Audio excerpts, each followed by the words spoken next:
Hi guys, welcome back to the channel, and today I'm excited to have a very special guest on the show. I have Wolny. I forgot it right there. Perfect. We just spent about 10 minutes just getting that right before this recording. Her website is selfmastery.com, and she is a Babylonian and Vedic astrologer, and she's got a very interesting take on things. She reached out to me by email about a month ago now, and when she mentioned about astrology, I was a little bit like, oh, because of my thoughts on astrology, but she was also approaching it with an open-minded view as to some of the things that I'm talking about as well. And so I listened to one of her podcasts, and it was very, very interesting. So I felt it was good to give her a platform. She's got a lot of interesting things to say. So Ola, welcome to the channel. How are you? Thank you so much, Tony. Thank you for having me, and warm welcome to everybody listening.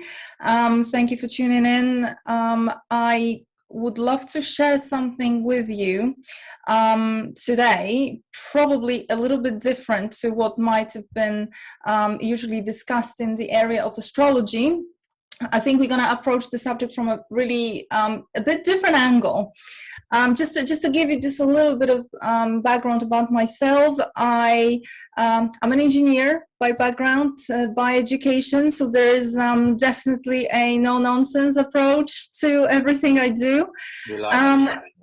I've worked in oil and gas for over 12 years, and throughout that time, and pretty much always, I've had that interest. It was sort of at the back of my head. It's not something that's having a corporate career you pursue openly, but the astrology, the ancient sciences, ancient texts, that's been always with me.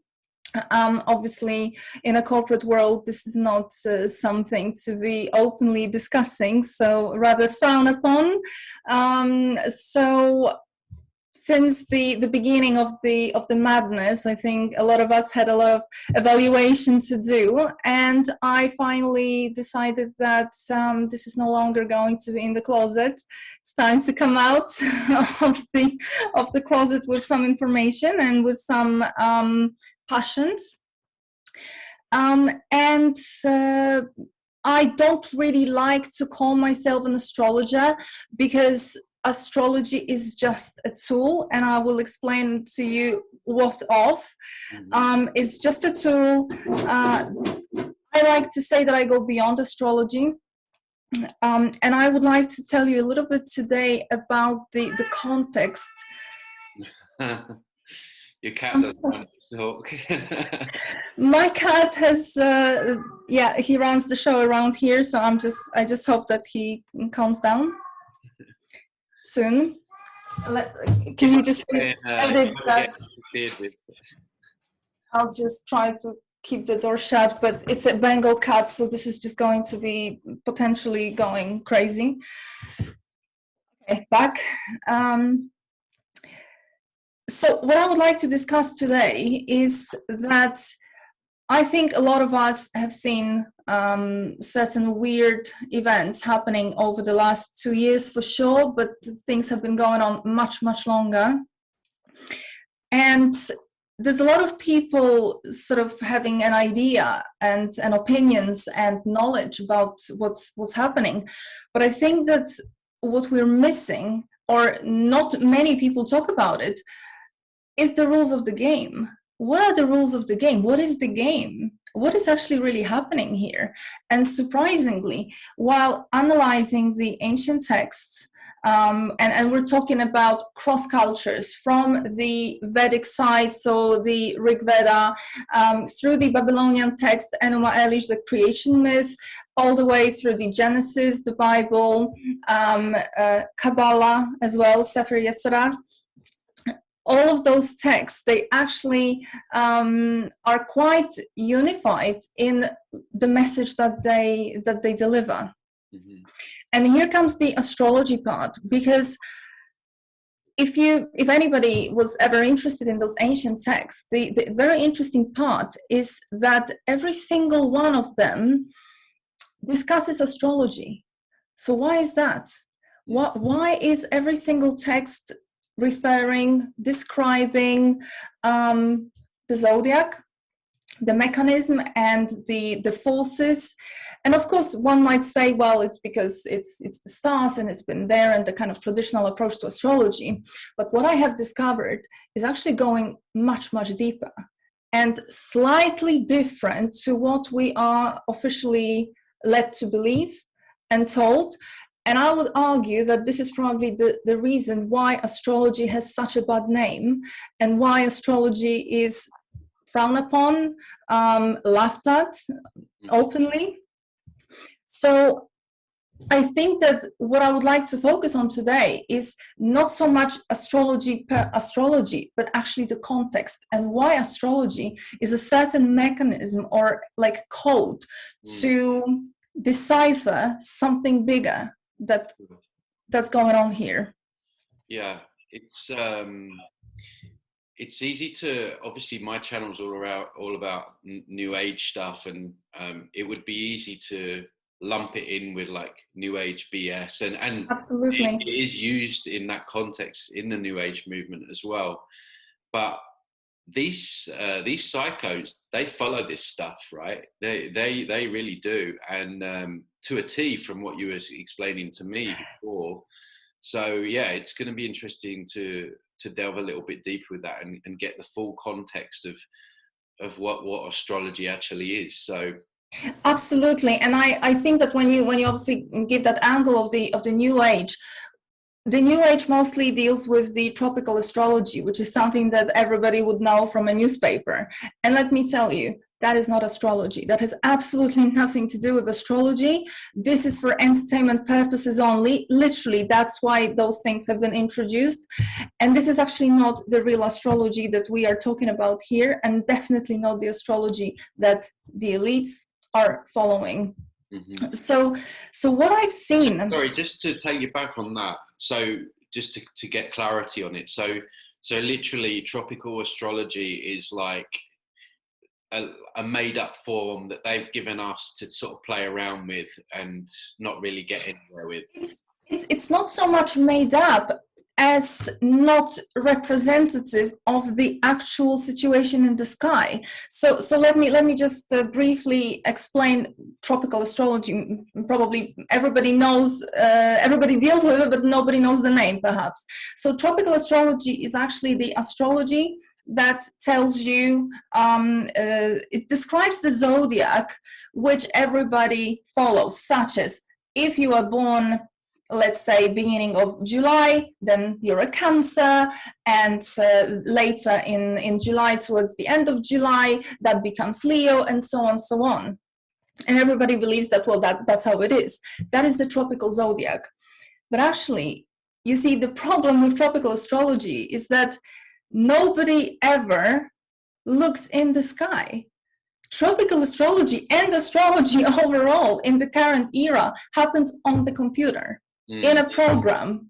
Somewhere in the ancient times, obviously, the astrologers, they were spending majority of time looking up in the sky, looking at the phenomena, at the omens, looking at the brightness of the stars, at the time when they are appearing, how long are they visible, invisible. Right now, none of that is happening. We have softwares for that. Yeah, it's interesting because I'm here obviously in Mexico with the Mayans, and we have Chichen Itza and everything like that, and right. They were really that was how they planned everything, wasn't it? Of course, and you have that in literally every single culture. Observing the sky, you have that the Incas observing the sky, having their model of the earth. The Navajo Indians, the Norse mythology. Every single one of them, they are all very, very similar. But just to finish, because I think some of you might be very, very surprised about the tropical astrology, because I think that there's a lot of astrologers out there, even astrologers, who actually don't really know what the tropical zodiac is. And the tropical zodiac is actually zodiac representing the sky from 2000 years ago, when at the spring equinox we had 0 degrees Aries right at the spring equinox. But that didn't stay in that position for the last 2000 years due to the precession of equinoxes. So we actually so we have a different situation in the sky today, but the tropical zodiac got frozen in the Ptolemy times, where it comes from, and so it continued like that. So actually, and it's inaccurate. Exactly. This is what all these people are following when they're saying I'm a Pisces, and you know. Exactly, that's exactly right. And you see, probably some of you will say, "Well, hold on a minute. I've had tropical readings, and they worked. It was correct." Well, it is going to be correct to a degree, because the aspects between the positions and the planets, they don't change. If there was a square, that square remains. If there was an opposition or a conjunction, it remains. The only thing that changes is the actual position. Where is it happening in the sky? Is it in the Pisces, or is it in Aquarius, or how is it sort of moving? So the ancients, they were actually following the real position of the sky, of the stars and the planets, against the fixed stars in the background. So against something that basically you look in the sky, that's the situation in the sky. Mm-hmm. And this is the so-called sidereal zodiac. And going back to what you said, that the Mayans and so many other cultures, the Egyptians, the Greeks, the Babylonians, in India, in the Vedas, you have every single book, text, scripture that refers to this very phenomena. There are pictures, there are explanations of the sky, of the phenomena, and very, very often you would see something that resembles the flat Earth theory, right? Which is, we have the sort of the Earth, and we have some kind of firmament above it. You sent me a slide for that. I'm going to put the slide in so people can see that. Sure. So in all those, you would say, beliefs, I don't really want to go into the discussion about the flat Earth or the round Earth, but there's something very, very interesting here that I would like to invite everybody to think about. Because you see, as per the ancient texts, they all talk about the firmament, correct. They all talk about next levels above the firmament.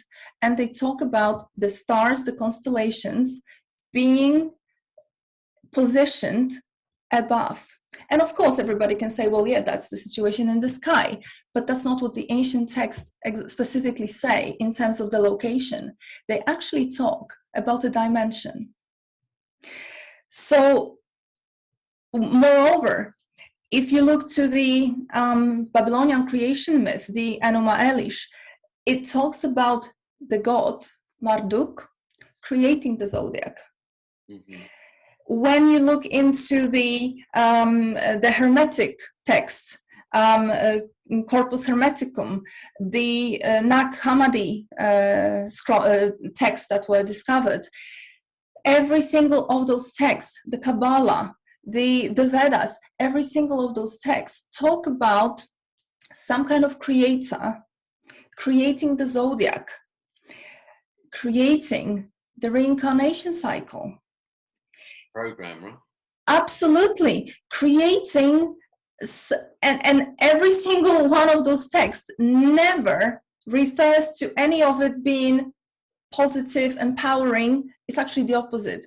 Every single one of it talks about suffering. Mm-hmm. That is a result of this mechanism.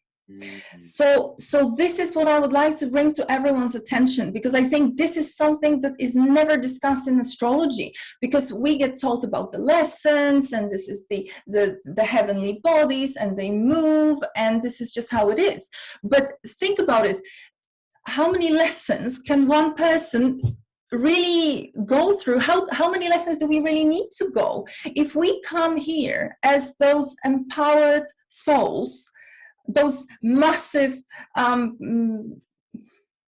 embodiments of the source, why do we have to go through lessons here? Why do we have to suffer? Why do we have to learn? What is there to learn? Experience. That's what they say a lot in the New Age as well, don't they? Exactly. Absolutely. It's another, like every single frigging trauma in your life, it's just a learning lesson, isn't it? Exactly. Absolutely. And, you know, I think that there's a difference. Of course, there are some people who really need to kind of level up, and perhaps they go into the victim mode, etc., etc. And there is something that needs to be done there. But most of us, really, when you look at it, all this learning and all this growing, it only happens because most of us in childhood have undergone certain experiences, or probably even dragged them in the cellular memory from some past lives, that this is what we really need to heal from. Yeah. So what kind of loop are we really talking about, right? Yeah. So when I looked at all of that in that context, really the kind of picture that emerged, first of all, who is Marduk? Who are those gods that ancient texts are referring to? Are we talking source? I don't think so. No. Why would the source want to impose suffering and some kind of reincarnation with no escape cycle? So what we're really talking about, and again, back to the Babylonian creation myth or the Vedas, they all talk about the creation of the world. And they refer, obviously not in the most direct way, but you know, this is also the effect of interpretation and the translation. We're talking about some kind of race that basically was present here, much more advanced than the humans at the time. And most likely what we're talking about here, and I will dare to say it, is that race has either used some kind of celestial phenomena that was already there, or fully from scratch imposed the zodiac in order to basically draw energy from us, which is what we know is happening. So it's like the cage that was built around us. Right? Absolutely. And if we could perhaps refer to the slide where I show the different cosmologies across different cultures, all of them, as you can see, show the firmament and the stars, or some gods are up there in heaven. Are we really talking only firmament, or are we talking a control mechanism, a construct of very advanced technology, probably well beyond our even current understanding? Are we talking about some kind of very, very advanced AI, or some kind of other structures that are put in place in order to run the whole reincarnation machine that is absolutely openly spoken about in the ancient texts? Sorry, just on that point, because it's really important. So you're saying that in these ancient texts, and I haven't studied them at all really, but they talk about the soul meal matrix. Absolutely. Specifically, Hermes Trismegistus. He talks in the texts that are attributed to him, Corpus Hermeticum, the Asclepius, Nag Hammadi texts. They were discovered in not that recently, but this is quite fresh information, the last sort of decades or so, and it's still being translated. But those things are not even hidden. Enuma Elish specifically, that's the Babylonian creation myth, specifically says that Marduk created the zodiac, and he sort of made a connection between other gods, the gods, and the zodiac, so that they could impart their powers onto people. It openly says that he created the moon. Wow. It actually, does. Yes, it does. Specifically says, because obviously we are totally on the same page in regards to the moon and the whole idea of what astrology is. Astrology basically decodes. It's like the reading of the barcode. When the soul incarnates into here or just goes on this sort of reincarnation cycle, it basically gets like scan of a barcode, right? You get imprinted certain information about yourself.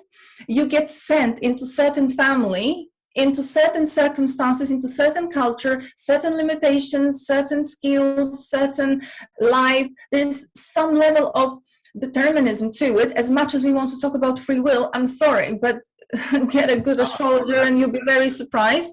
It's an illusion with free will in this reality, for sure. Unfortunately, however, the positive side, just not to scare everybody so much, is that the text also says, specifically the Gnostic text, there's a lot of Gnostic texts that talk about it, that the ignorance is the reason why people suffer. What is the ignorance? It's actually the lack of consciousness. It's the lack of this kind of understanding of what we're dealing with. It's majority of people, I mean, think about it, 90% of the world would never even be interested in astrology. And I don't even blame them to an extent, because majority of astrology is absolute nonsense, because we never get down to the real bottom of things, right? And that's why it's also ridiculed. Because nobody wants, they don't want you to find out the mechanism that they are keeping you under. And astrology is exactly the code to decipher this construct. Yeah, and we're going to get into that in a minute. It's absolutely fascinating. But what I don't understand is why are no other astrologers speaking like you're speaking when it's in all the ancient texts? And why so much resistance when you approach these topics in the way that you approach them? I don't understand. Is it just still a case of them being trained a certain way and not wanting to look past that? But the information's there. You've just said it. I think going deep enough. I would say so, because you see, the thing is that if you are interested in astrology, you would like to study astrology, there are plenty of courses online that you can take, which will only go into technicalities. They will tell you, okay, look at these aspects, these are the planets, these are the archetypes, these are the zodiac signs. They never go deep into the ancient texts. That's what I'm saying. Most of the tropical astrologers, they don't even know they're dealing with a zodiac that's actually from 2000 years ago. So and Babylonian astrology specifically is very, very it's a kind of like a niche. There's not many people who practice this type of astrology. So I think that the amount of people, the astrologers that actually go down and read the text is very, very small. Once you even find those that do that, the problem with these texts is that they are written in a very, very special way, in a kind of alchemic way. So there are levels to them. Depending on the level of your sort of consciousness or ability to decipher the message, you either gonna read it on a face value, like most people read the Bible, and it's a good story and Jesus will save them, or they go down onto the deeper level and they start seeing the mystery schools, the very, very high level of initiations, the very, very high level of alchemy that takes place, and mythology that's much more than just mythology. So I think that's the problem. That's the problem. You know, how many people are really awakened? I still have conversations with a lot of people about what happened the last 2 years. I mean, how many people really even understand what's going on in the last 2 years, right? I mean, that's sad. But amongst those people, you have astrologers who, and it makes me laugh when I hear all those analysis of um, whatever the current nonsense is happening, the court trial of the celebrities. Oh, let's have a look into their charts. I mean, how pointless and ridiculous. This is there's nothing to look for there. This is just a subject thrown by the elite so that you don't look over there, right? I mean, what's the point? Like, how much bait are you gonna take before you wake up yourself, right? Yeah. So my mind works very simply, and from like literally what I'm getting from what you're saying is that we're born into like two kind of traps. We have a personal trap, our personal sign, and we're kind of governed by that to an extent, I guess. And then we're also part of this wider trap as well. Would that be the sort of thing that you go along with? Absolutely. You see, when you if you read the ancient texts and the story of the Anunnaki, so the race that allegedly came and enslaved humans, or actually in the myth itself supposedly created humans, which be careful, because a lot of texts are also already manipulated. It says specifically in the stories that they came here and they wanted to mine gold, right? So they needed to create a slave. They needed to create something that can mine the gold for them. But I dare to ask a question. So we have this massively advanced race that comes here from the ends of the solar system, or maybe even further, is able to cross however they came here, because I understand that perhaps there is no cosmos and the whole thing is something different than what we think. But my point is just as simple as that. So whatever it took for them to arrive here, and then they need human to dig for gold, because they can't do it. So first of all, what is gold? Are we really talking gold? Chemistry. I'm an engineer. Chemistry. What's the Latin for gold? What's the symbol of gold? Au. Aurum. Aurum. Aurum. Aura. Okay. Aura. Yeah. Okay. Yeah. The energy. Yeah. The gold. Are they energy. Yeah. Are they coming interested in gold? Seriously? What is the gold? Are they interested in the mineral, or is there something else that's the gold? It's allegorical, isn't it? Yeah. Here it is. Here it is. So then they needed to create mechanisms in order to pull that energy out of us. And I myself sort of see those mechanisms playing out in sort of two ways. I call it the passive and the active way. The active way is the daily entertainment. Fake wars, fake diseases, fake other things, right? That they want you to focus on, be scared, follow, buy into fashion, any nonsense like that basically keeps you occupied, takes you away from ever waking up. That's the active. That's the fireworks that they prepared for everybody here. Then there's the passive side. And that's where I put the zodiac and the whole astrology, which is you incarnate here. So you come in already with a certain blueprint, with a certain way of being limited, and the rest of your life you live struggling against that stuff, and it keeps repeating, and then it's called the lesson, or it's called, well, you haven't cleared that sufficiently, you haven't worked through that sufficiently, and the karma. Exactly, or it's the karma, or anything like that. By the way, the karma it's another not in the sense that it's fake, but it's one of those concepts like the sin. Right? For the Catholics, you have the sin to scare them with, and for the others and the New Agers and all the others, you have the karma. When actually the whole thing is again deception. We get deceived by it into believing that something like that exists. And of course, when you die and you go, to the wrong place, then you're gonna exactly, and it's even gonna apply to you. Yeah. But this is not how it needs to be.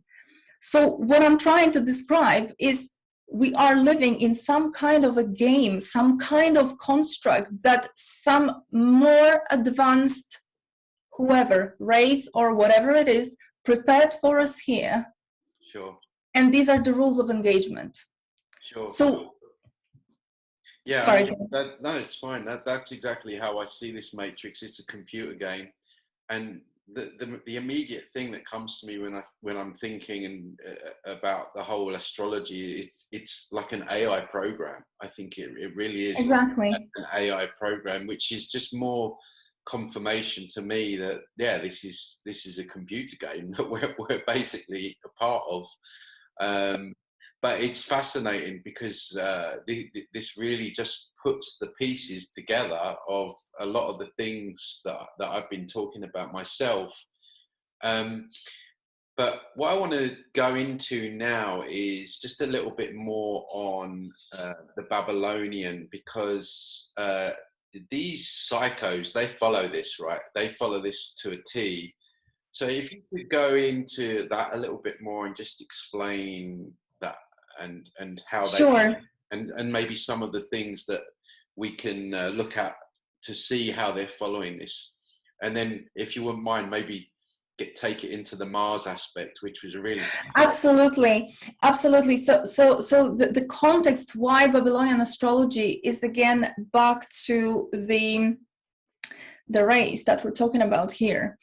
And the race, they happen to be sort of to found their place around the Babylon, the ancient Sumeria, that area, the Egypt, etc., etc. So we get the same type of story, whether that be Genesis or Enuma Elish. We have the same type of story, the same type of creation myth in those geographical areas.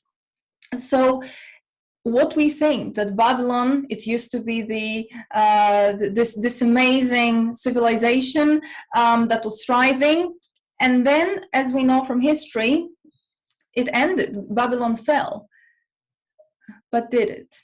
And this is where perhaps this is a whole different program. I don't want to sort of go into too much details, but the reality is that Babylon never fell. Things got on purpose handled in a certain way, but up until this moment, those structures are still very much in place. And there are masters, and there are the middlemen, and there are the slaves. And that structure is still absolutely valid.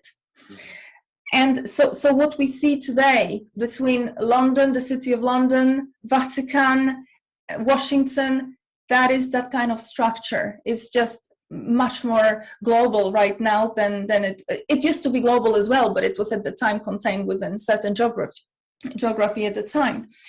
So what we're talking about is they basically know what they are dealing with. And we have been perhaps looking into the wrong astrology all along. And so they know the game, and so they're constantly hacking in. They've got the cheat codes. If you look at it like a computer, they got the cheat basically they have you might say that, or at least they know the mechanism of how those very advanced beings, which probably they are still even in some way in communication with, they know how this mechanism has been set up. So things are cyclical. Those energies, this mechanism of how do you pull the energy from people? Well, you kind of need to put out certain energy, get a reaction, right? Those mechanisms, they are very, very well described. And in my eyes, from what I've seen, from what I've analyzed, that's what's being followed. And that's why they are so successful, or have been so successful with, well, basically deceiving the masses, because of course we have a very, very big amount of people who are waking up, who have been seeing through the deception, but still the majority have absolutely no clue. And there is a reason why it's working so well. And this is where we get to the Mars and the Mars cycles.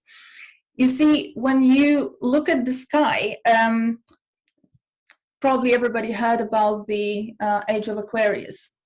What does it actually mean? Well, it means that as a result of the precession of equinoxes, we are now soon going to have the spring equinox in Aquarius, in the sign of Aquarius. So the whole zodiac sort of moves. But we're not there yet.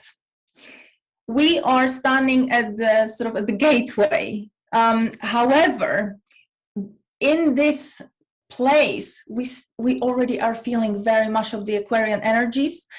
Some might even argue that in reality, when you look at the sky, exactly where the constellations is, you might say that, well, we've kind of entered Aquarius, but the tail is still sort of wagging in the Piscean age.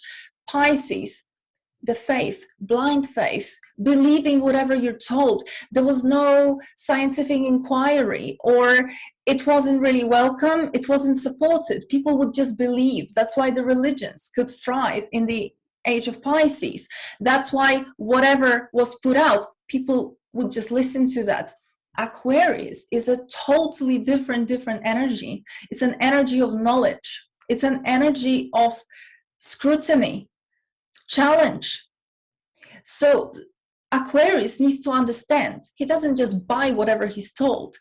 So these energies, the people that are waking up first, they are very much in that Aquarian energy. However, so that energy is helping us at this absolutely time. It is very much helping us. However, from the very sort of technical perspective of the zodiac, we are about 5 degrees away from literally entering Aquarius, still in the Piscean, on the Pisces side. And that last 5 degrees in Babylonian astrology is governed by Mars.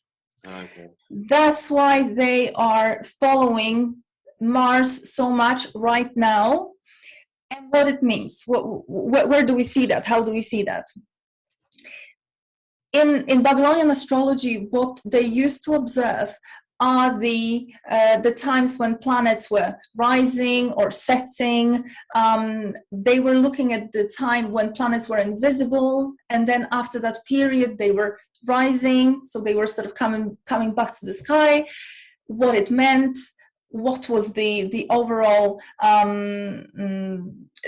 the current events at the time. So this is how they derived the omens.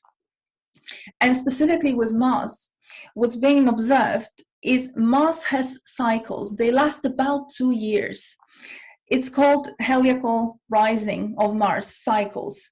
So Mars basically, Mars is in the sky, and after several months, it disappears, meaning it goes so close to the sun that it gets invisible because the sun is too bright, so we stop seeing Mars for several months. And after that time, Mars shows up for the first time, creating the new cycle, starting the new cycle, bringing new energy, ushering the new energy, sort of communicating what is going to, setting the scene, let's put it this way, for the next 2 years. On the 29th of October, 2019, we had the start of such cycle with heliacal rising of Mars in the sign of Virgo. And now, if you're into astrology, if you know the basics, you know that Mars is always sort of the manifestation of Mars is around the potential diseases, unrest, those kind of themes.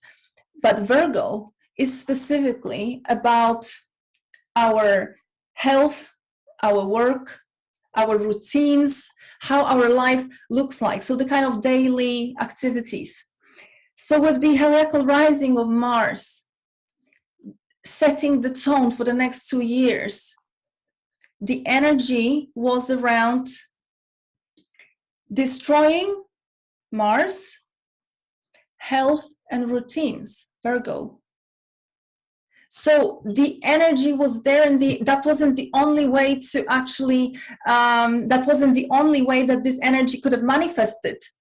But this was one of the ways, and they knew about it. So what did they do? They created an illusion of a disease. They didn't have to have a real disease because the energy was there for it. The energy was there to convince people, to get that buy-in that, yes, we have this emergency across the whole world for almost 2 years, and people bought it because the energy was there. So they basically scooped that, and we had no idea, right? I mean, majority of people had no idea, and that's what happened. And if you think about it, so the whole disease scenario supposedly started in China around that time, but really before we got hit by it in Europe, in America, that was already kind of the late winter, spring, right, of the next year. That's just the energy setting in, because it doesn't happen overnight that you just change from one scenario to the other. Things kind of needs to be massaged into place. So obviously things take time, and they rolled in with the agenda. That was the agenda for 2 years. And until December last year, 17th of December last year, we had another start of the Mars cycle after 2 years, with Mars rising in Scorpio. Again, the energy of Mars on the more destructive side. So the destruction, where in Scorpio. What is the Scorpio being attributed with? War, hostility, issues of some kind of warlike situations, conflicts, problems like that between nations, between people. So we have the Mars rising in Scorpio. What do? Well, there's a new narrative, right, that kicked in around February or so, late February. So yeah, it just took him a little bit of time to massage things in, and the whole world again bought it. And we know what's been happening. Wow. So they really do use this to a T, almost to a T, right? They use that. They use a little bit of other things as well, but this is probably one of the main things that they use, because we are in those last 5 degrees of Aries, which is the last 5 degrees governed by Mars. So this is why Mars is so prominent. And for them, you need to understand that we're talking about rituals that are being specifically performed for things to be enhanced, to take place. This is not as simple as, oh, okay, we just have some energy, we're gonna do this and that. All of this is enhanced. But in the same time, so what do we do, right? I mean, so what is that it? There's nothing to do. That's not right. That's not correct. The first thing is the awareness, is the consciousness, is the fact that now we know the rules of the game. Now we know what's going on. So that we can start manifesting this, or just channeling, let's put it this way, channeling this energy in a different way, in a constructive way, in a positive way, not just let them take over and show us what it is. Yeah. Because the energy is going to be there. What we're gonna do with it is another story, so right? The energy is kind of neutral. It's just they're funneling it. The energy it's neutral in the sense that it doesn't choose which way it wants to be used. There is a theme to the energy, which is obviously the interpretation here. But if you think about it as well, Mars in Scorpio is very much to do with mysteries, with the occult, with secrets coming out, with things not being able to be hidden anymore. And what are the truthers doing? Yeah, they're doing exactly that. How much have we found out? How much has already come out? So you see, we have 2 fronts kind of against each other here. And that's But exactly how it's going right now. There's a war, an information war. absolutely, absolutely. So this is really what we are dealing here with, and I think that it's just absolutely amazing to see that those energies, even without our knowledge, they're still playing out. So how much could we do if we actually can foresee, right? If we can plan and really, really utilize it? Because as it happens specifically in December, Mars had his heliacal rising in a degree which is called one of the hermetic degrees. There are only 7 such degrees across the whole zodiac, and they call divine degrees, and they are actually associated with almost like a divine intervention in a way. So there is something whereby there's an additional surge of energy, a supportive energy there to be scooped, to help. When is that? Did you say it's already happened or it's coming? That was the 17th of December 2021, but it sets the tone for the next 2 years. So we're still in this energy. We're very much in this energy. So it's just about the question to know what we're dealing with. This is the time, if ever, for and that's why people are waking up. That's why people's been also more and more people are waking up. That is this energy. That's the positive manifestation, because Mars is not only destruction and war and all the bad stuff. Mars is action. Yeah. He's dynamic. He's the go-getter. Mm-hmm. He's the one who starts things, he's the leader as well. Yeah. And it's unbelievable to me how many people I speak to and they've just woken up over the last years. Yes. So, and yeah, absolutely. And Scorpio is exactly that kind of energy of allowing that enlightenment and those mysteries, those secrets to come out so that people actually see that for what it is. Yeah, fascinating. Ola, I could speak to you all day about this. Oh, there's so much more. There's so much more. I'll definitely get you back on. If I had more time, I would keep talking. But is there anything else you want to say before we end this?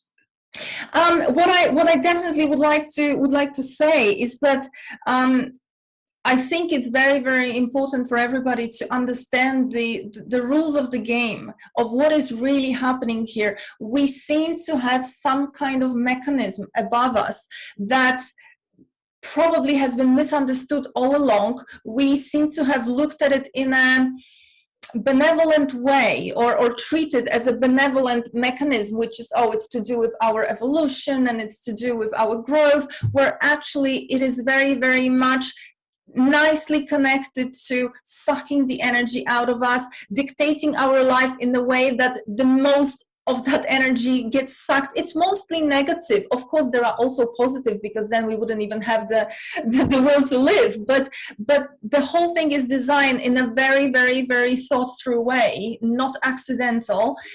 And the good thing about this is that as we come out of the ignorance of the autopilot, it stops affecting us in such a way because we become conscious of it. So there is a way around it. There's something to do about it. Probably there is not much to do to stop the whole thing, because probably it's boiling the ocean here at this level.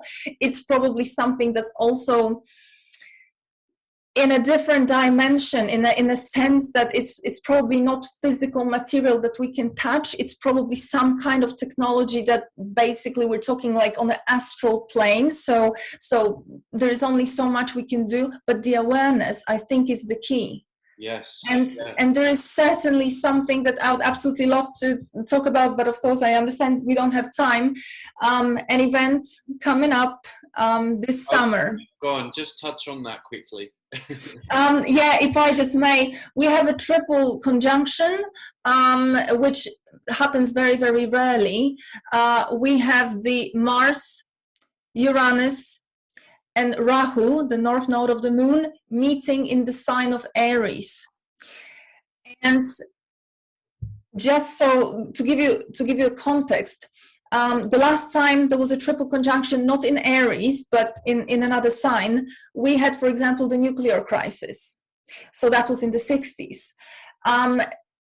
This is the kind of energy, this is Uranus, unpredictable, change, massive change. Uranus, it's also to do with the nuclear energy easily, or something to do with the outer space. We have Mars, which I also discussed in terms of how at last. Absolutely. You see, this is how we need to kind of think about it. It is our benefit. Yeah, absolutely. It is going to absolutely. It is going to bring an energy whereby, and we're talking this summer around 1st of August, probably plus minus 2 weeks each way, because the planets are very slow moving. So we're talking the energy for things such as blue beam, for things such as fake or not fake nuclear crisis, another one. Yeah. Some kind of military action that's totally unexpected. Some kind of energy like that. That's, and I'm talking, I don't want to scare anybody, I'm just saying how they will be looking to utilize this energy. From our side, we have Mars, action, we have Uranus, unpredictable, and we have Rahu, which actually I probably would be one of the not many astrologers that will tell you that Rahu is a good thing. The north node of the moon, it talks about the inspiration, the purpose of your life. It's taking the events into where they need to be taken. Meeting in Aries, in the sign of, again, action. This is very much a place for us to stand up, get off our knees, and stand up for ourselves, for our rights. This is the time. They don't want us to know that, because they know that this is the energy that would be very, very much about uprisings. And I'm not talking uprising in the sense of, I don't know, us starting some kind of physical actions. I'm talking about us properly starting to organize ourselves, building communities, even coming up with some alternative solutions. Uranus, very much around media, by the way. Hackers attack, another possibility. Fake hackers attack, also possible for this summer. Fake hackers attack that will lead to a new financial system, because now we have to be protected, right? Very, very possible. So how about somebody coming up with a alternative technology solution for the people that don't want to be part of the whole New World Order, right? Something separate, very much energy for that. So if somebody has an idea, I suggest don't hold back, just go for it. Yeah, anyone with any ideas that can help, not help save us, we have to save ourselves, but contribute to absolutely moving forward. So there's hope in these messages as well. Absolutely fascinating. Where can people find you, Ola? They can find me through my website, selfmasteryquest.com. That's probably the easiest. So you can have a look at what I do and what I talk about. I've had the pleasure of discussing some of those things at some other interviews. So absolutely get in touch if you would love to know a little bit more about any of what I've discussed today, or perhaps about how you personally have been limited in this construct. So I do Babylonian astrology readings with also the Vedic side of it, numerology, because the whole thing is connected. It's all a code. So you do proper readings, like real proper readings. I just do those kind of readings that go a little bit beyond the astrology as we know it. Fantastic. Guys, go check out her website and her work. Absolutely fascinating. Ola, I would definitely get you on for a part 2. I'm sure there's so much that we can break down and go into. Look out for August, guys. See what happens. And just thank you so much for spending your time with us. And it was fascinating. Thank you so much for having me, and absolutely, I would love to be back if there is any interest. So thank you so much for having me. I'm sure there will be. Take care.